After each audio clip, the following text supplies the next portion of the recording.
nous allons vous interviewer pour en savoir un petit peu plus sur les bulles, puisque c'est votre spécialité, les bulles de champagne. Donc pourriez-vous nous dire, nous avons travaillé d'abord sur la formation, donc pourriez-vous nous éclairer sur les effets que produisent les bulles sur nous? Je dirais d'abord que dans l'ordre chronologique, on va dire d'une dégustation, je pense que le premier effet c'est un effet visuel.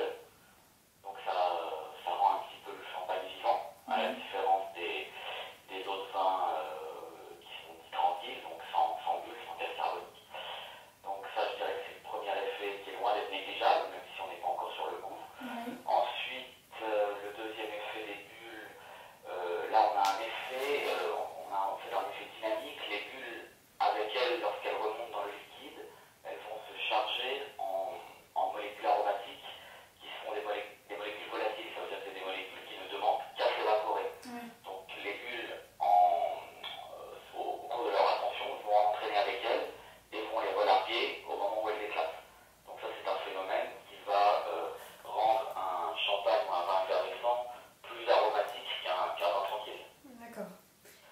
Après, il y a également un troisième effet là, qui se joue en bouche. Quand vous mettez en bouche un champagne ou un vin effervescent, vous allez avoir les bulles et le gaz carbonique qui vont activer des récepteurs qui tapissent la langue et la bouche.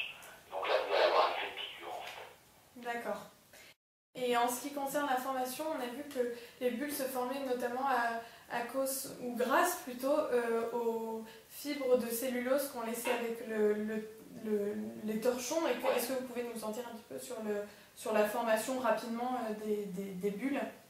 Alors effectivement, quand on essuie un verre avec un torchon, c'est plutôt bien parce que des fibres effectivement vont se détacher du torchon pour venir tapisser la flûte.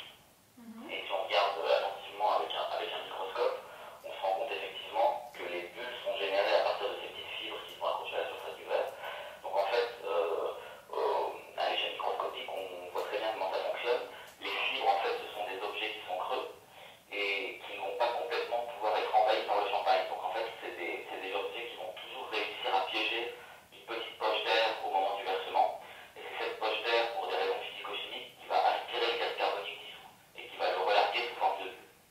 Donc il faut absolument, si on veut des bulles dans un vin effervescent, il faut non seulement qu'il y ait du gaz carbonique, mais il faut en plus qu'il y ait des petites poches d'air qui soient emprisonnées dans le liquide. Sans poche d'air emprisonnée dans le liquide, vous aurez beau avoir du gaz carbonique, ça ne va pas suffire pour faire des bulles. Il faut aussi des petites poches. Et les petites poches sont coincées dans les fibres de cellulose. D'accord. D'accord. Et sinon, ce serait plutôt sur le futur des bulles de champagne ou du champagne en général. Est-ce que vous avez, quelles sont les grandes interrogations liées au champagne? Est-ce que vous avez des recherches futures prévues? Alors,